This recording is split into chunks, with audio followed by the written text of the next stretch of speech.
gravar a reunião. Recording is on. Pronto.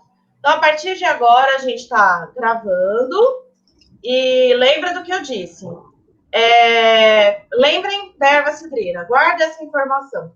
Imaginem a planta erva cidreira na cabeça de vocês, que é o que eu vou mostrar para vocês a partir de agora. Então, eu vou dar uma mexidinha aqui rapidão. Então tá. Eu vou compartilhar minha tela. Eu errei aqui, fecho isso aqui. Cada plataforma desses de compartilhamento, ela é diferente uma da outra. Então, vamos compartilhar. Pronto, agora vocês estão vendo a minha tela. E eu vou apresentar, deixa eu ocultar isso aqui, a nomenclatura. A aula de hoje, em nenhuma maneira, de nenhum jeito, ela pretende falar tudo sobre nomenclatura botânica, porque a gente nem teria tempo.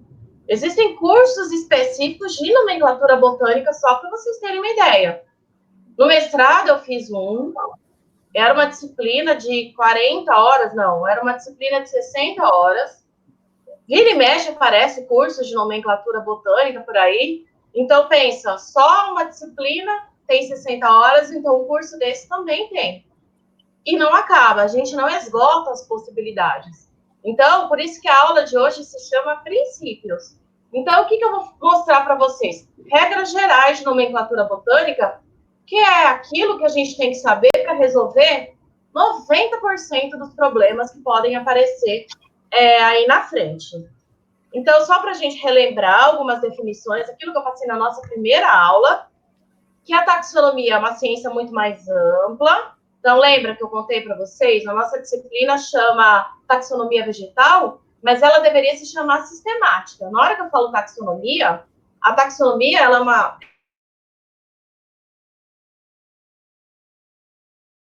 Ela é o típico para se determinar uma família e assim por diante.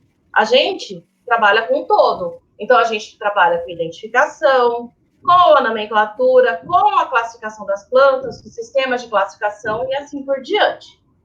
Outros dois conceitos importantes, que é o que a gente vai trabalhar, que é identificação e classificação.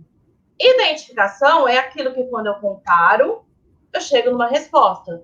Então, é como se eu mostrasse para vocês, sei lá, um pé de milho, e você já reconheceu a planta, ela é idêntica a um outro pé de milho, e você fala, que planta é essa? Você vai responder, essa é uma planta de milho. Você já chegou numa conclusão porque você já conhecia ela anteriormente. Como é que eu identifico uma planta?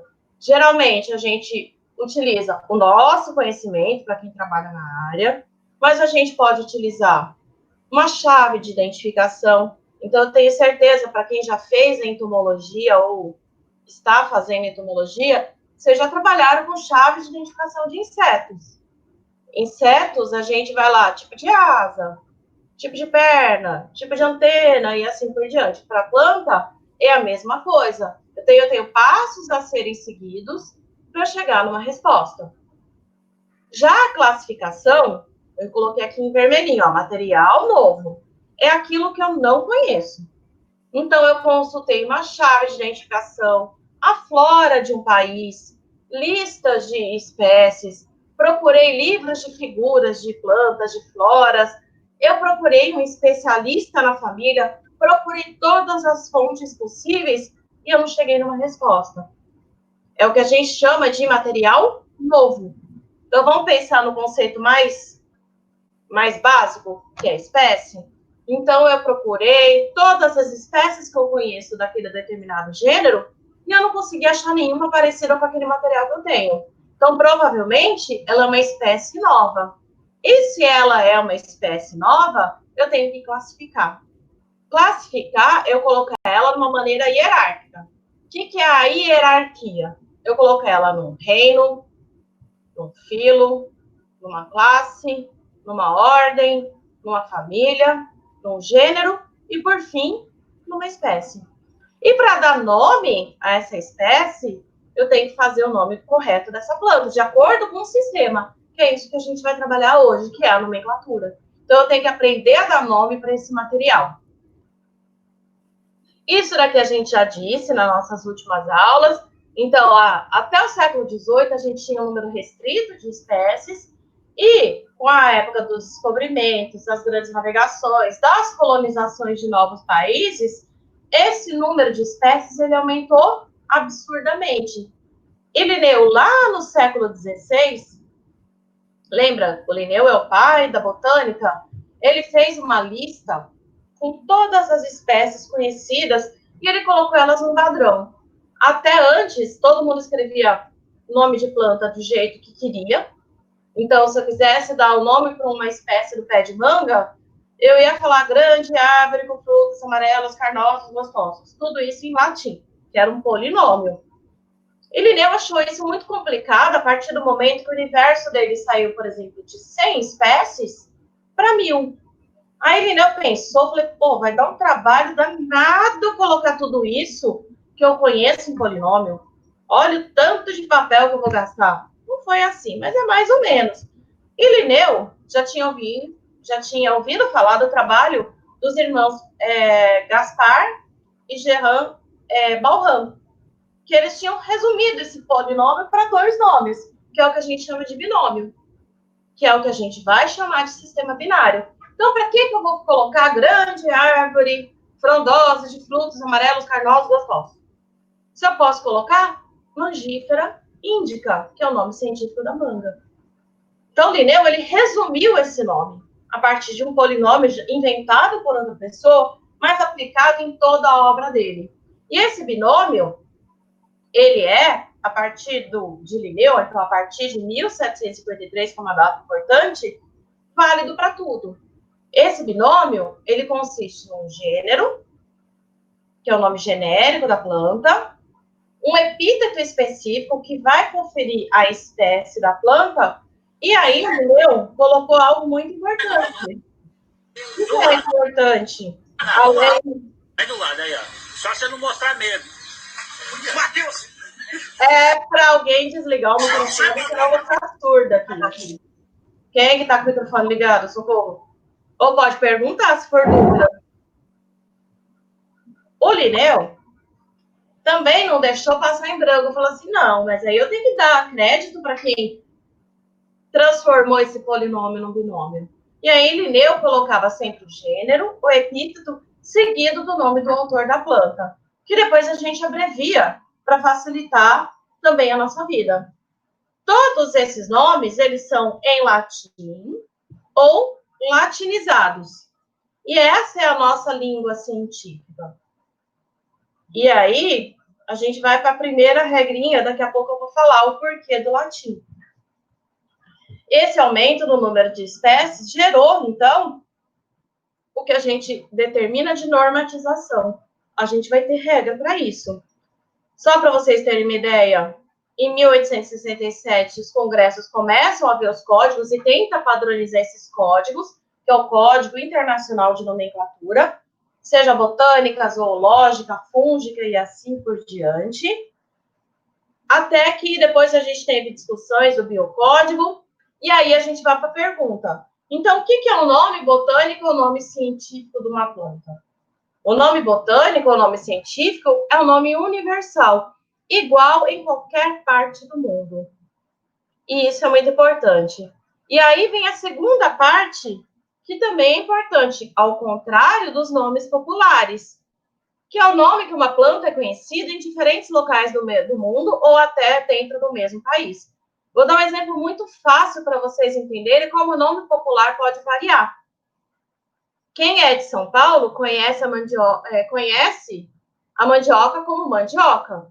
Mas se você vai para o Nordeste, a mandioca ela não é conhecida por mandioca. Ela é conhecida pelo nome de macaxeira, aipim, depende do local do país que a gente está. Isso vale, por exemplo, para a mexerica. Em alguns locais elas são chamadas de tangerina, mexerica, bergamota. Então, são todos os nomes diferentes para uma mesma planta. Então, vocês viram como o nome popular ele pode ser falho? Guardem essa informação. Por isso, o nome científico ele é universal. Independente se eu estiver aqui no Brasil, no Nordeste do Brasil, no Sul do Brasil ou na Rússia, ele vai ser exatamente igual. E aí, lembra? Todo mundo imagina lá a erva cidreira? Então, não esqueça da informação. Então, eu vou mostrar a erva cidreira para vocês.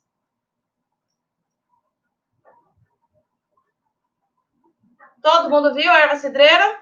Aí eu vou pedir para vocês responderem que eu não estou vendo ninguém. Quando eu compartilho a tela, eu não vejo vocês.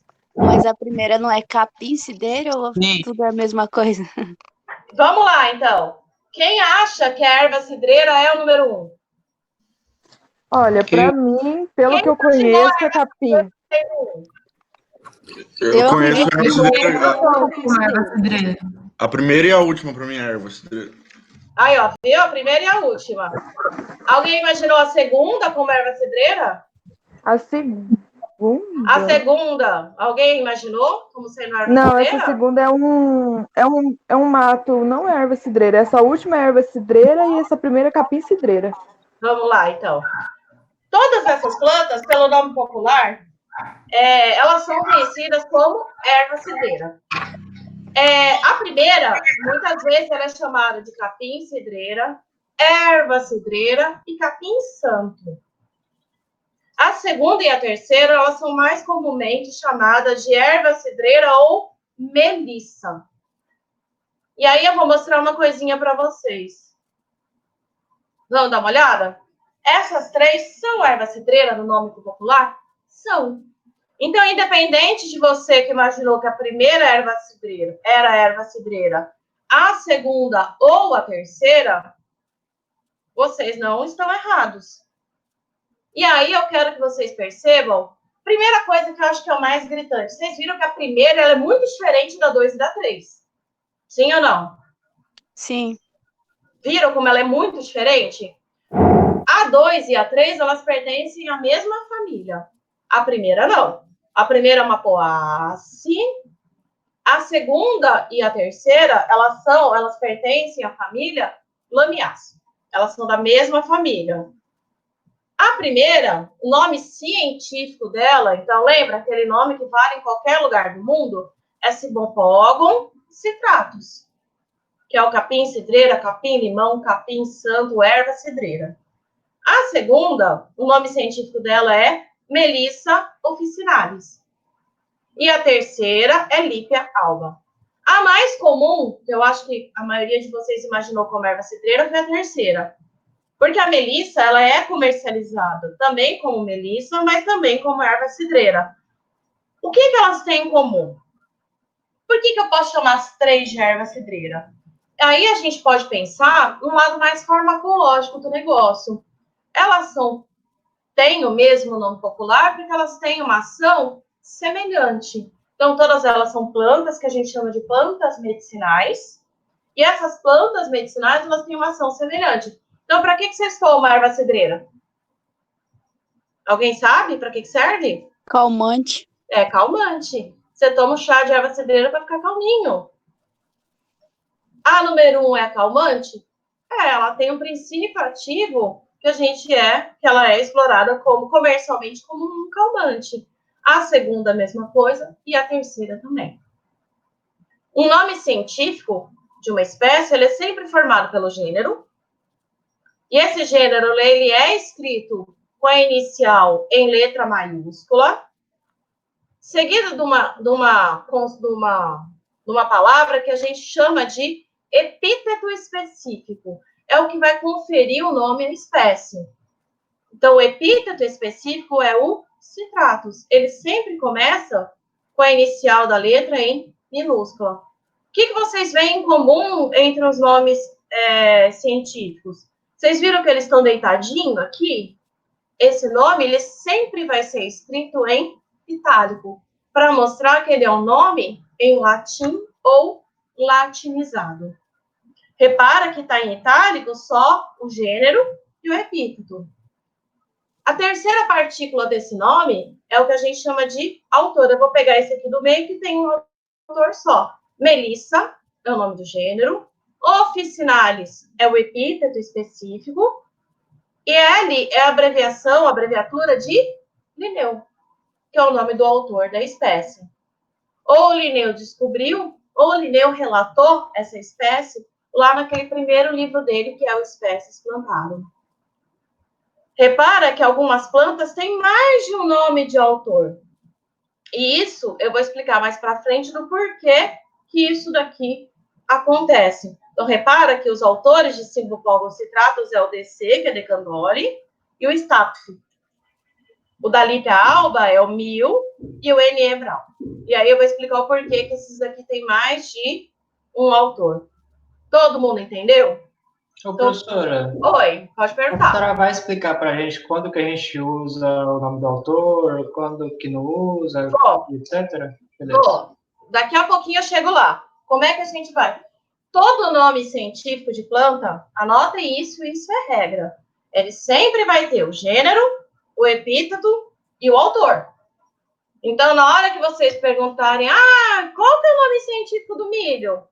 Muita gente vai responder que é Zea mais. Tá errado. É Zea mais Linneu. Todo mundo entendeu? Uma pegadinha que a gente sempre faz. Cibopogo é o nome do gênero. Qual é o nome da espécie da primeira? Vamos ver quem responde. Ninguém vai responder? Cibopogo é o gênero. Qual é o nome da espécie da primeira? Vamos? Ninguém? Qual é o nome da espécie? Falou que é pegadinha, caralho. Mas aí vocês têm que entender o porquê da pegadinha. Vamos? Qual que é o nome da espécie? Cimbopogo é o gênero. Qual é o nome da espécie? Vou descompartilhar a tela, hein? Eu vou esperar a resposta de vocês. Deixa eu voltar aqui pro interromper compartilhamento. Vamos. Voltei. Vamos. Qual é o nome da espécie? Eu só vou voltar para a aula quando alguém responder. Independente de estar certo ou errado, não interessa? Eu quero que vocês entendam. Se Cimbopogo é a espécie, é o gênero, qual é o nome da espécie? A senhora tinha falado que era Fabácea, parece, professor? Se eu não me engano. Não, esse é o nome da família. Ah, tá. Entendi. Lembra? Ali daquela primeira. Se Cimbopogon é o gênero, qual é o nome da espécie? Deixa eu entrar aqui no chat. Citratus, professora? É o quê? Citratus? Então, vamos lá. Para quem respondeu citratus, vou compartilhar de novo a tela. Aposto que todo mundo pensou em citratus. Vamos lá, voltar aqui para minha tela, voltar aqui para minha apresentação. Deixa eu ocultar aqui. Se Cimbopogo é o nome do gênero, o nome da espécie é Cimbopogon, Citratus e o nome do autor. Citratus não é o nome da espécie. A espécie, lembra que eu disse no primeiro slide, a espécie ela é um binômio. Significa que ela tem sempre 2 nomes.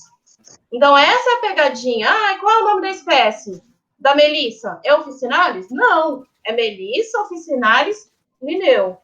Qual é o nome dessa daqui? Qual é o nome da espécie? É alba só? Não. É Lípia alba Mil Brown. Todo mundo entendeu? Então, o nome da espécie ela é sempre um binômio. Como é que eu sei isso? Eu sei isso a partir de um livro chamado Código Internacional de Nomenclatura Botânica. Eu estava olhando aqui na minha estante bagunçada de livros se ele estava aqui, mas ele está lá na UFMT. Eu vou mostrar para vocês o Código de Viena, mas a cada 4 anos, esse código ele é atualizado. Para falar a verdade, o que importa para a gente são as regras e as recomendações. O que muda ao longo a cada 4 anos são algumas recomendações, são as exceções à regra. E isso não vem ao caso, porque a maioria dos nossos exemplos a gente vai trabalhar só com a regra. Então, o que é uma regra? Qual a diferença entre regra e recomendação? Vamos ver se vocês conseguem me responder. Alguém tem ideia do que é uma regra? E o que é uma recomendação? Olha eu interrompendo o compartilhamento de novo. Ninguém? Regra é aquilo que não pode se quebrar, tem que ser seguido, né, professor? Recomendação é aconselhável. Exatamente isso.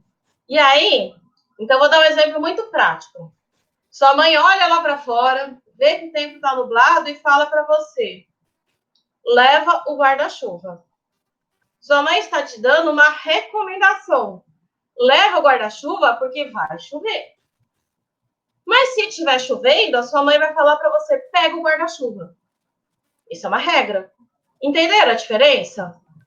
A regra é aquilo que deve ser seguido. Eu não posso quebrar uma regra. A recomendação é aquilo que fala assim: olha, é bom você fazer desse jeito. Não está errado se você fizer de outro, mas o jeito que todo mundo faz é esse, então segue.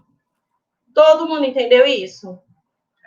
E aí vem o principal ponto da nossa aula de hoje. O que eu preciso saber de nomenclatura botânica? Exatamente esse slide. Nada além disso. Eu vou dar para vocês, tanto no final da aula e a partir na semana que vem, uma série de exercícios para vocês fazerem de nomenclatura. Eu consigo resolver qualquer exercício de nomenclatura a partir desses 6 princípios. Acabou. Se eu sei esses 6 princípios, eu resolvo qualquer problema de nomenclatura botânica. Quais são eles? O primeiro princípio é: a nomenclatura botânica é independente da zoológica e da bacteriológica. O que isso significa? Eu escrevo o nome de planta de um jeito que não é necessariamente igual ao jeito que eu escrevo o nome de um bicho ou de uma bactéria.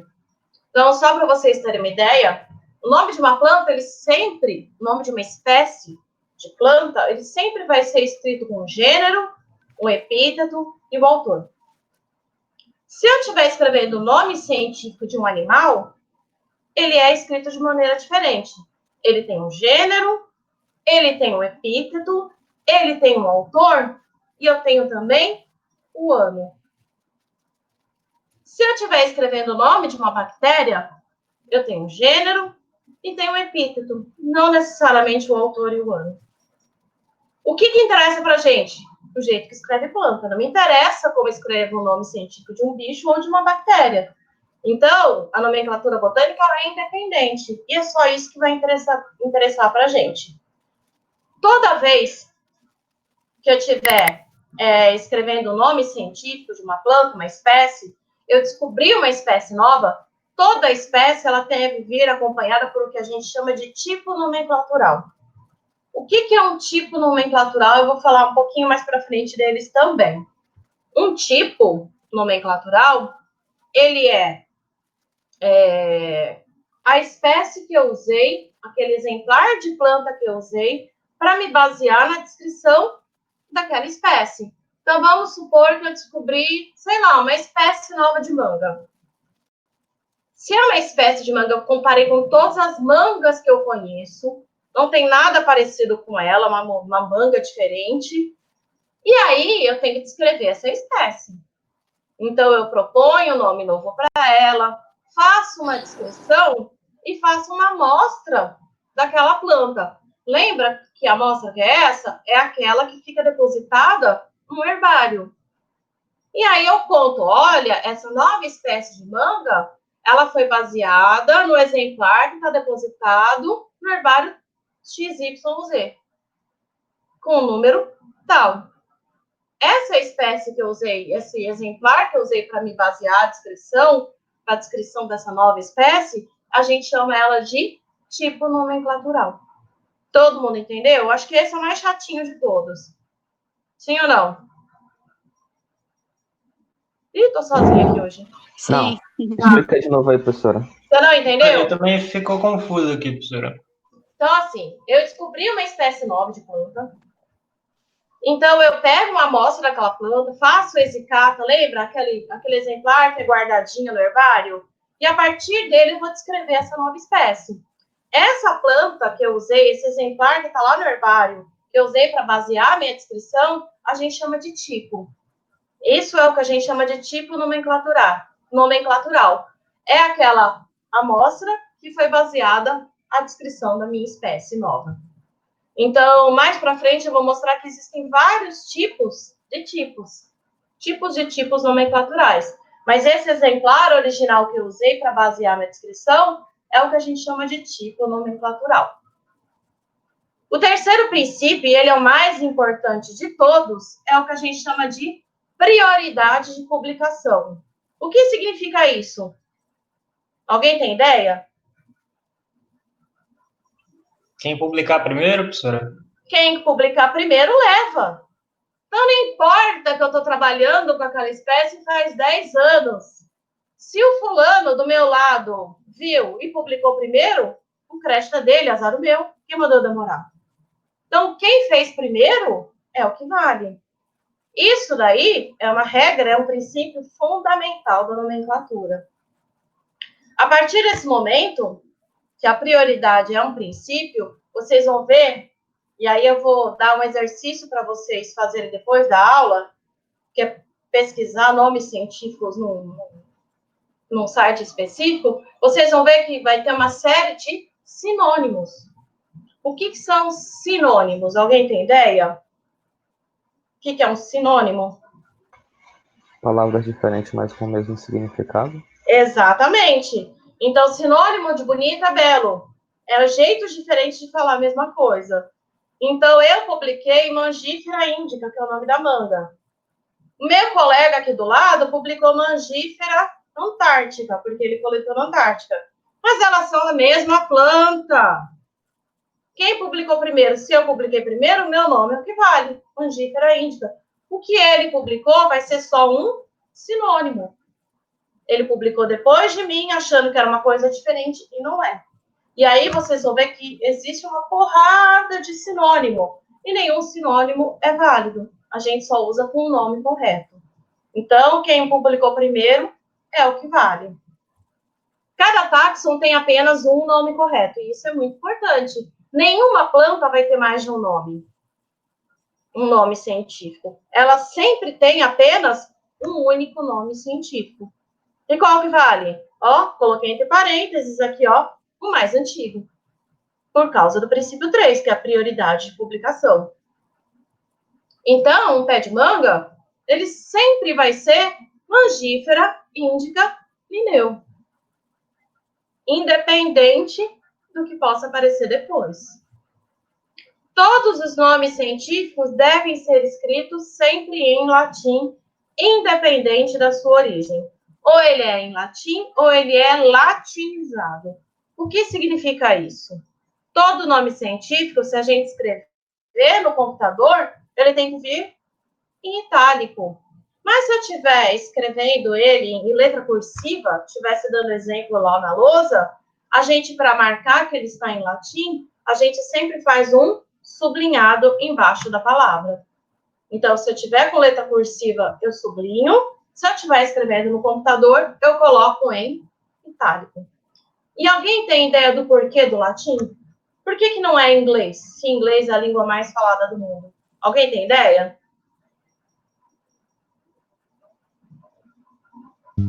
Qual a pergunta, uma língua professora? morta, né, professor? Não se modifica.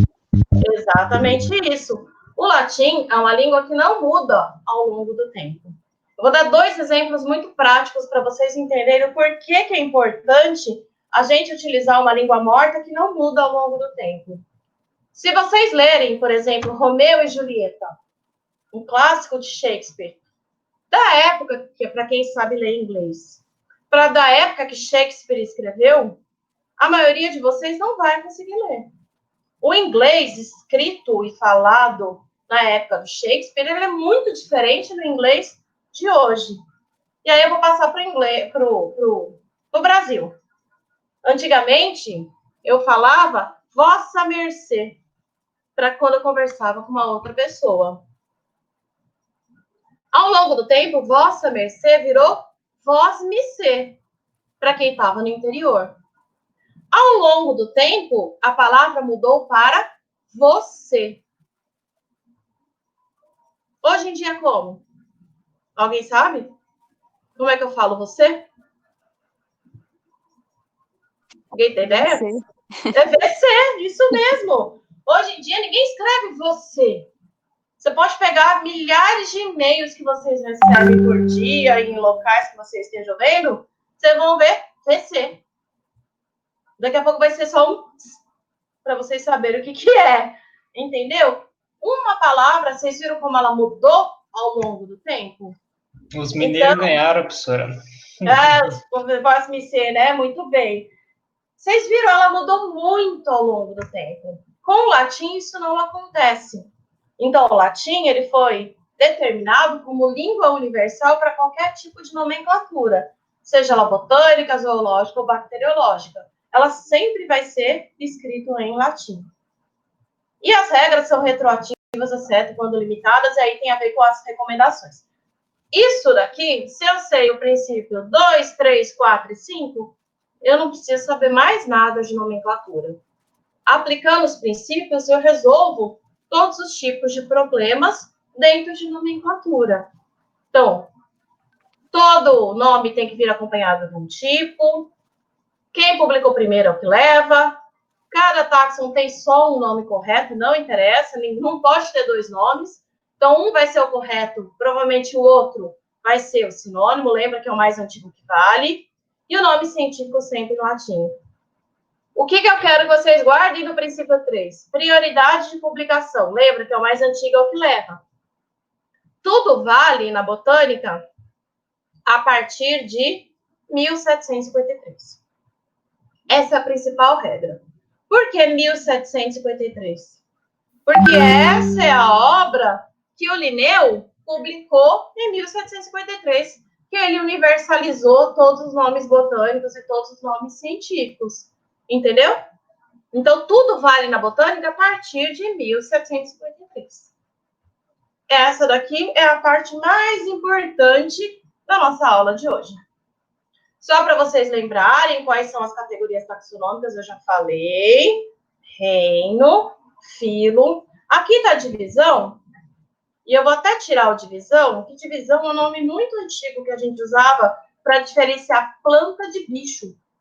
Então, bichos, animais eram geralmente, a gente escrevia filos, e para plantas a gente colocava divisão. É a mesma coisa. Então, a gente padroniza hoje em dia tudo como filo. Classe, ordem, família, gênero, espécie. Como é que eu sei o que é cada uma dessas categorias taxonômicas? De acordo com a terminação de cada uma delas. Todo filo termina em fita. Magnoliofita. Liliofita. E assim por diante. Então, toda vez que eu estiver falando do filo, a terminação vai ser em fita. Classe. Toda classe vai terminar em opsida ou id. O id é menos usado, mas opsida é mais usado. Magnoliopsida. Toda ordem, ela é terminada em alis. Rosales, magnolialis, lilialis. Toda família termina em ace. Rosace, liliace e assim por diante. Então, de acordo com o finalzinho de cada, com a terminação de cada palavra, só um instantinho, gente. Só um segundo. O PTzinho tá lá, tá longe. Daqui a pouco a mãe vai lá. Tá lá o desenho, tá na TV já. Pronto, que minha filha acabou de acordar, tá querendo ver desenho. Muito bem, né? Toda terminação vai mostrar. Então, eu não preciso falar família rosácea. Eu falo só rosácea. Porque a terminação ace já indica que é família. Todo mundo entendeu isso? Gênero e espécie não tem terminações específicas. Porque gênero, a gente, não pode existir dois iguais, a mesma coisa. Todo gênero tem um nome só. E aí, todo gênero, ele é escrito em itálico, com a inicial da palavra escrito em maiúscula. E a espécie, ela é sempre um binômio. Então, olha lá o nome da espécie. Rosa, cânica, lineu. Então, essa palavrinha cânica, que vai conferir o nome à espécie, a gente chama de epíteto específico. É o que vai dar o nome à espécie. E esse epíteto específico sempre começa com a inicial em minúscula e deve vir escrito em itálico. O nome do autor, geralmente, ele é uma abreviatura e não deve estar em itálico. É uma abreviatura aqui. A abreviatura de Linneu é L. Só para vocês terem ideia, como a nomenclatura é uma ciência muito ampla, existe um código só para abreviar nome de autores. Então, esses mais antigos, a gente acaba sabendo de cor. Esses tradicionais, que é o Linneu, o Jussieu, o Lamarck, e assim por diante. O Márcios, e assim por diante. Mas eu tenho um código só para isso. Então, só para vocês terem uma ideia, existem regras também até para abreviar o nome do autor. Então, olha, gênero e espécie não tem terminação fixa. O nome de uma planta é sempre uma combinação de dois nomes. Então, espécie é sempre dois nomes. O nome do gênero, que inicia com maiúscula, o epíteto com minúscula, e todo nome deve vir acompanhado da abreviatura do autor da espécie. E esse nome deve aparecer em destaque no texto em itálico. Pode perguntar. Dúvidas? Não? Então, vamos lá. O nome científico do pau-brasil é Cesalpinia equinata Linneu. É o nome científico do pau-brasil. Cesalpinia é o gênero. Equinata é o epíteto específico. E o L ponto é a abreviatura do nome do autor. O nome da espécie do pau-brasil é Cesalpinia equinata. Lembra que é sempre dois nomes. E aí, essa é uma parte que eu geralmente não dava se fosse um curso de biologia. Eu geralmente não passo isso porque não é interessante. Mas a partir de espécie, que é a nossa unidade básica, eu tenho coisas para baixo de espécie. Categorias que a gente chama de infraespecíficas, para baixo de espécie. E aí eu tenho certeza que vocês já ouviram falar dessas categorias que aparecem para baixo. Isso é muito comum em plantas cultivadas de um modo geral. Então, o que são essas categorias infraespecíficas? São cultivares, variedades, formas e assim por diante. Então, eu vou passar rapidamente pelas categorias para vocês entenderem que abaixo de espécie pode ter mais coisa. Então, espécie é a nossa unidade básica, mas a gente tem coisas para baixo dela. Eu tenho certeza que todo agrônomo, quem faz curso de agronomia, já ouviu falar de cultivar. Então, o que é uma cultivar? É um nome reservado à variedade cultivada, que foi criada pelo homem com melhoramento genético, e não é aquela variedade botânica que a gente chama de selvagem, que é o que foi criada e selecionada na natureza. Então, eu vou dar um exemplo, por exemplo, do milho. Zea mais, que é o nome do milho científico. Cultivar, a abreviatura de cultivar é sempre CV. Pira não. Ou do feijão, ó, fazeolos vulgares, cultivar, CV, rosinha. Repara que a cultivar não está em itálico quando eu demonstro a cultivar. Porque a cultivar, ela foi criada pelo homem. Ela não é uma espécie espontânea, natural ou selvagem que a gente encontra na natureza. E aí eu posso passar o dia inteiro falando de cultivares. Só pegar, por exemplo, os capins, por exemplo. Todos os capins, a gente tem várias cultivares daqueles capins ali. Então, essa daqui eu peguei do livro do Lorenzi, eu escaneei, né? Só para vocês terem uma ideia. Essa é uma plantinha chamada de espirradeira. Tem pela cidade inteira. Se vocês fizerem caminhada na Tarumãs, a Tarumãs tem milhares dela. A natural ou selvagem é a que tem flor rosa. E ao longo do tempo foi criada uma variedade que tem, uma cultivar que tem a cor branca. Tem outras também que tem a flor vermelha, outras que têm a flor amarela. Tudo isso é resultado de uma cultivar criada pelo homem através de trabalhos de melhoramento genético. Então, Nery ou Oleander, ou eu posso colocar CV Mont Blanc, que é o nome dessa cultivar da branca, ou eu coloco ela entre aspas. Repara que o Mont Blanc, que é a variedade, que é a cultivar branca, ela não está em itálico. Coloco entre aspas ou coloco CV Mont Blanc. Se fosse a vermelha, eu colocaria Nery Oleander, CV Atro Purpureum. Se fosse amarela, eu colocaria Nery Oleander, CV Aurantiacum, e assim por diante. Todo mundo entendeu? Então, o nome da cultivar nunca vem em itálico. Ele vem depois do nome científico, precedido, né, com CV antes ou entre aspas. CV é mais comum. Esse daqui eu peguei do livro do Lorenzi, chamado Frutas do Brasil, Frutas Brasileiras, tudo que a gente tem de frutas no Brasil. Então, olha lá, todas essas são cultivares de uva. O nome científico da uva é Vitis vinifera. Ou eu coloco CV, ou eu coloco entre aspas. Então, essa é a cultivar Benitaca, essa é a cultivar Sultanina, essa é a cultivar BRS Clara, e essa é a cultivar BRS Moreno. Professora. Oi. Tipo, tem os tipos de uvas, né? Merlot e etc. Tipo, é a mesma uva? É tudo Como é que funciona? cultivar. Tudo cultivar. A uva, ela é uma só, que é Vitis vinifera. Merlot e assim por diante, os tipos de uva que existem, a maioria delas é dado esse nome.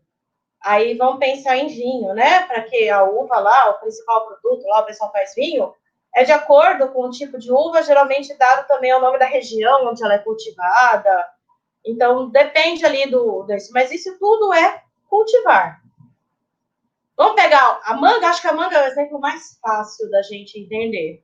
Todo mundo já viu que existem diversos tipos de manga. Manga coquinho, bourbon, aquela manga espada e assim por diante. Todas elas são Mangifera indica, que é o nome científico da manga. O que muda ao longo do tempo? Trabalho de melhoramento genético. Só para vocês terem uma ideia, a manga selvagem, ela é muito parecida com aquela manga coquinho. Manga coquinho é aquela manga vagabunda. Aquela que tem qualquer terreno baldio, que é pequenininha, com 1 milhão de fiapos. Que é aquela que quem usa aparelho vai ficar até o ano seguinte arrancando o fiapo do aparelho. É basicamente isso. O que foi feito ao longo do tempo? Manga é uma fruta extremamente versátil, ela tem um poder de comércio bastante grande, e foi fazendo melhoramento genético para que o quê? Para que ela fosse sendo melhorada. Aumenta o tamanho, aumenta a doçura, diminui a quantidade de fibras e assim por diante. A manga se chama Mangifera indica porque é o nome da região onde ela é, o Índica, né? A manga é uma planta nativa das Índias. Só para vocês terem uma ideia. E ela ocupa, a gente tem plantação de manga quase que no mundo inteiro, mas ela é nativa das Índias. E aí, ao longo do tempo cultivando, a planta vai sofrendo variações naturais e muitas vezes a partir do melhoramento genético do homem, ela vai tendo outras características. Então, por exemplo, Mangifera indica, abacaxi. Mangifera indica, Adams. Mangifera indica, Bourbon e AC100. Essa foi uma variedade, uma cultivar criada pelo Instituto Agronômico de Campinas, ela é o número 100. Só para vocês terem uma ideia do que significa essa sigla. Mangifera indica, Bourbon vermelha. Olha a casca dela, como é muito mais vermelha, avermelhada, do que essa Bourbon aqui do IAC. E assim por diante. Então, toda vez que eu trabalho na manga, o homem trabalhou para modificar essa manga para determinar determinadas características, a gente tem uma cultivar. É uma planta trabalhada pelo homem.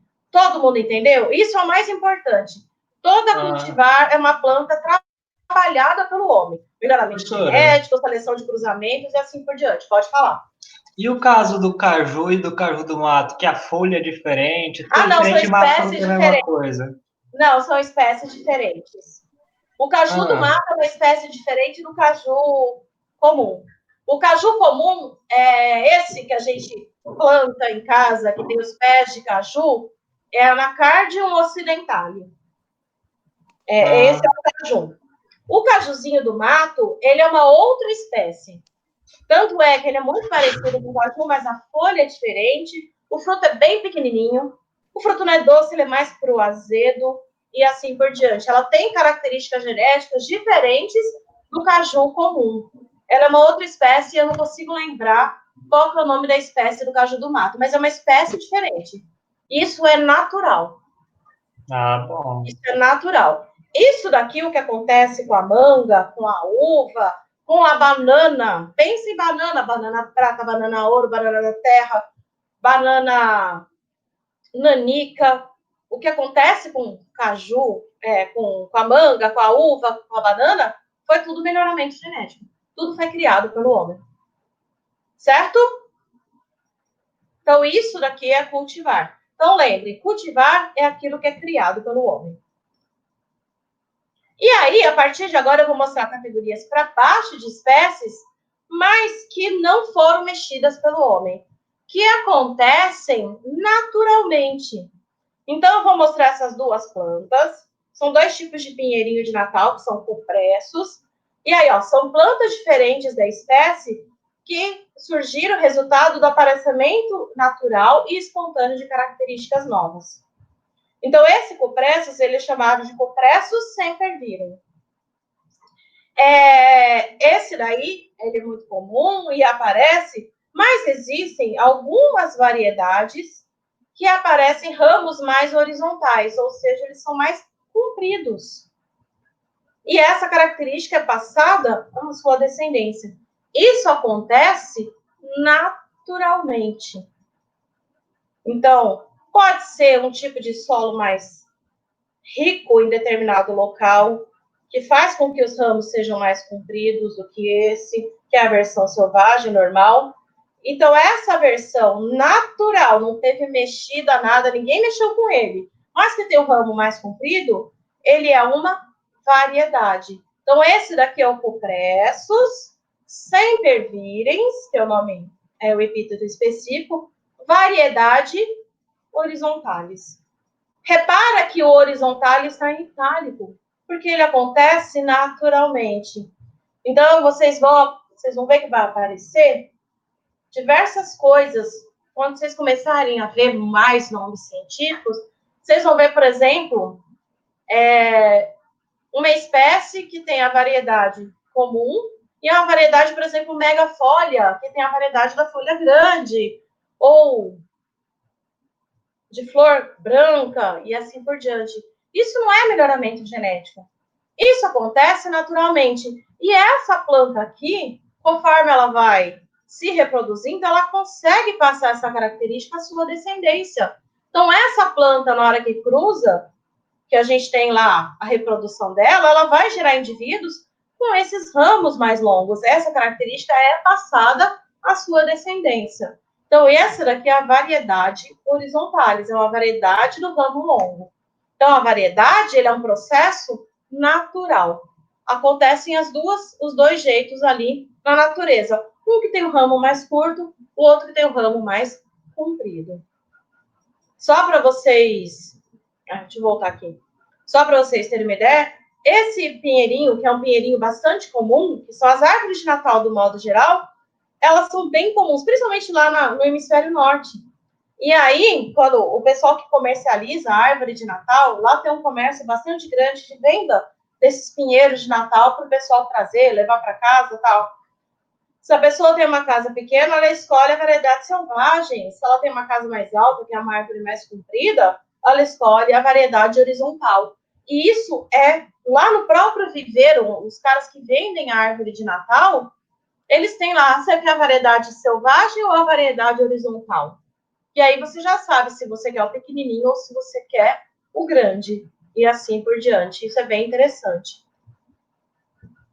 E aí a gente tem um terceiro tipo de categoria infraespecífica, que é o híbrido. O que é o híbrido? É quando eu cruzo uma espécie com uma outra espécie. Então, eu vou mostrar aqui essa plantinha. Então, eu cruzo a espécie X com a espécie Y e gero um terceiro descendente que não é nem a X e nem a Y. E o que geralmente acontece com esse descendente? Geralmente, esse descendente ele é estéril. O que significa ser estéril?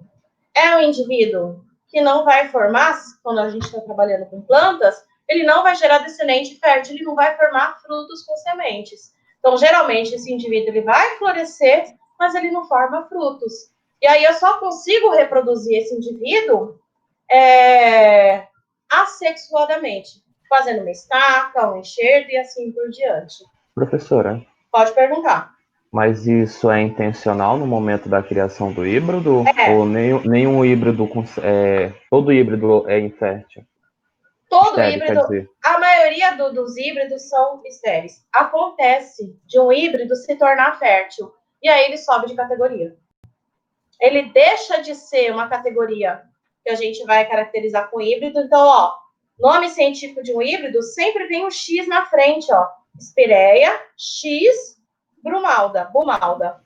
Professora, mas Esse por X que indica que ele é um acontece? híbrido. Então, aí a gente pode pegar toda a parte genética da planta. Na hora que eu formo um híbrido, geralmente esses híbridos são criados intencionalmente. Então, o homem cruza espécies diferentes para gerar um terceiro indivíduo que reúne características das duas plantas que eu estou fazendo. E esse híbrido, ele é estéril. É que nem aquele esquema de você cruzar, e aí eu nunca lembro direitinho, o cavalo com a mula, a égua com não sei o quê, vai gerar o burro, o asno, eu não lembro mais direito o que é.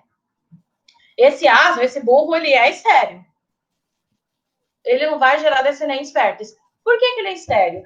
Na hora que eu cruzo espécies diferentes, na hora que eu junto a genética dessas duas, sempre dá algo de incompatibilidade. E essa incompatibilidade genética, quando eu cruzo coisas diferentes, gera um indivíduo que ele não consegue se reproduzir sexuadamente. Na natureza, tudo pode acontecer.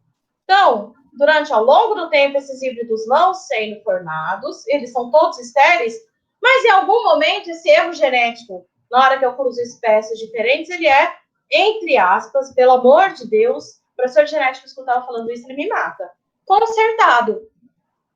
E aí, esse indivíduo que era estéreo, ele passa a se reproduzir sexuadamente. E aí, esse indivíduo, ele sobe de categoria.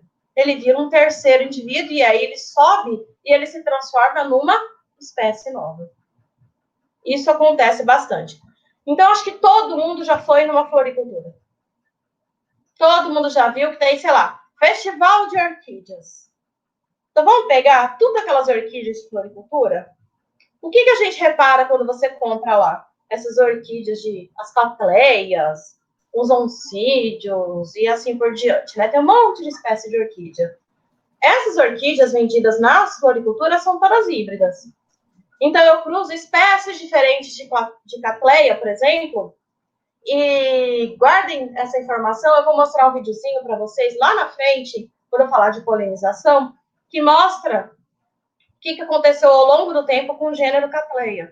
Vai mostrar diversos tipos de catleias diferentes, que é tudo cruzamento entre espécies diferentes. Outra coisa importante, eu nem sempre vou conseguir cruzar espécies diferentes e vai dar certo. Nem toda planta vai permitir. Para falar a verdade, a maioria delas não vai permitir eu cruzar espécies diferentes. E outra coisa importantíssima, repara que aqui nesse exemplo, eu estou cruzando Spirea japônica com Spirea albiflora. Repara que as duas pertencem ao mesmo gênero. Então, eu não vou conseguir fazer um híbrido, por exemplo, de um girassol com rosa. Girassol é um gênero que é elianthus e rosa é outro gênero que é rosa. Eu não vou conseguir fazer isso. Mas eu consigo cruzar espécies diferentes de elianthus, que é girassol, ou espécies diferentes de rosa. E isso é muito isso é muito comum na indústria. Com rosa é muito comum, com orquídeas é muito comum, plantas ornamentais, de modo geral, é muito comum. Então, a gente tem isso daqui de uma maneira bastante comum que a gente faz. E isso daqui é um híbrido. Eu acho que vocês já ouviram falar numa plantinha chamada hibisco, sim ou não? Conhecem o hibisco? Sim. Hibisco, aquela flor bonita, lá na frente da cantina, tem os hibiscos plantados, também é bonitinho. Eu adoro hibisco. Repara, se você tiver um pé de hibisco na sua casa, ou se você achar pela rua, os hibiscos, esse comercial que vende nas floriculturas, ele vai dar flor. Você vai reparar, ele vai dar flor quase que o ano inteiro. Para quem trabalha com jardinagem, gosta de ter uma plantinha no jardim, o hibisco é ótimo. Ele tem flor quase o ano inteiro. E o que vocês vão reparar? O hibisco, esse comum que a gente compra na floricultura, ele nunca dá fruto. Nunca. Então, ele é uma planta que eu só consigo reproduzir ela assexuadamente. Esse hibisco é um híbrido. Esse hibisco que a gente tem como ornamental, a variedade selvagem dele é chinesa. E aí existe uma prática super legal. Eu fiz ela umas 2 vezes com morfologia, quando deu certo, quando eu tinha um corante. Mas para mostrar para vocês que o grão de pólen desse hibisco que a gente encontra por aí, que é o de jardim, 90% do grão de pólen dele é estéril. Então, ele produz o grão de pólen, lembra? O gameta masculino está dentro do grão de pólen, o gameta feminino está dentro dos óvulos, ali dentro do ovário da flor. O gameta masculino, que está dentro dos grãos de pólen, eles são estéreis, eles são vazios. Então, é uma prática muito fácil de fazer, porque a gente é um corante específico, pega uma lâmina, abre as anterinhas ali, amassa a antera, vai sair o grão de pólen, você coloca uma gotinha desse corante. E aí, esse corante é interessantíssimo porque ele cora só pro lado de fora. Dentro ele fica vazio. Então, não cora dentro do grão de pólen. Vocês vão ver que só cora a borda. Porque dentro do grão de pólen ele é oco, ele não tem o gameta. É um grão de pólen estéril. Para mostrar que os híbridos são plantas normalmente estéreis. Todo mundo entendeu isso? Sim. Então, cruzamento de espécies diferentes. O que eu posso fazer, e aí é um pouco mais complicado. Aqui, ó. Para quem me perguntou se o híbrido pode virar fértil, eu vou contar a história para vocês, bastante comum, assim, que foi um híbrido que deu certo. Geralmente, quando eu quero fazer um cruzamento de plantas diferentes, eu faço um enxerto de uma planta na outra. Então, cruzou-se. Então, fizeram um enxerto, testando plantas diferentes, de uma laranja no limão ou limão numa laranja. Eu não lembro a ordem agora, mas fizeram um enxerto. E na hora de cortar o enxerto, cortaram errado e viu que formou um terceiro indivíduo. Foi assim que surgiu a laranja-lima. Então, a laranja-lima nada mais é do cruzamento de uma laranja com um limão. Todos eles são citrussinenses, então são espécies diferentes da laranja-limão. E aí eu tenho o terceiro indivíduo, que é a laranja-lima. A laranja-lima é um híbrido. O limão Tahiti é um híbrido. Sabe como é que eu sei que o limão Tahiti é um híbrido? Vamos ver se alguém sabe. Como é que eu sei que todo limão Tahiti é um híbrido? O que limão Tahiti não tem? Que é um limão super usado no comércio. É o limão mais utilizado no mundo. Limão Tahiti não tem semente. Se ele não tem semente, ele não é reproduzido sexuadamente. O limão Tahiti é um exemplo muito típico de híbrido. Diferente da laranja Bahia, tá? A laranja Bahia, ela não é um híbrido. Ela é um fruto partenocárpico, que se desenvolve sem fecundação. A laranja Bahia é um fruto que não tem semente naturalmente. O limão Tahiti ele foi criado. Só para vocês terem uma ideia. O que pode acontecer? Isso é muito feito com gimnosperma, por isso que está mostrando ali. Eu posso cruzar gêneros diferentes, mas isso é muito raro. É muito difícil eu cruzar um gênero com outro. Lembra lá o caso do girassol com rosa. Isso daí não vai acontecer. Mas pode ser que dentro da mesma família eu consiga cruzar gêneros dentro da mesma família que tem um grau de semelhança maior. Esse daí, esse tipo de cruzamento, ele pode ser espontâneo ou produzido pelo homem, e aí está mostrando, essa plantinha foi cruzado o gênero Cupressus com o gênero Ciparis, e aí formou um terceiro indivíduo que a gente chama de Cupressus ciparis. Repara que o X vem na frente do nome do gênero, para mostrar que o híbrido é o gênero, não o epíteto específico, não a qualidade da espécie. Então, no anterior, quando o xizinho vem antes do nome da espécie, do nome específico, a gente sabe que foram espécies cruzadas aqui. No próximo, a gente tem gêneros que se cruzaram. Gente, isso é muito raro, mas pode acontecer. Uma outra categoria infragenérica, né, infraespecífica, desculpa, é o que a gente chama de subespécie. E aí, a partir desse momento, o conceito começa a se tornar o que a gente chama de subjetivo. Subespécie é um conceito extremamente difícil, porque ele é muito parecido com variedade.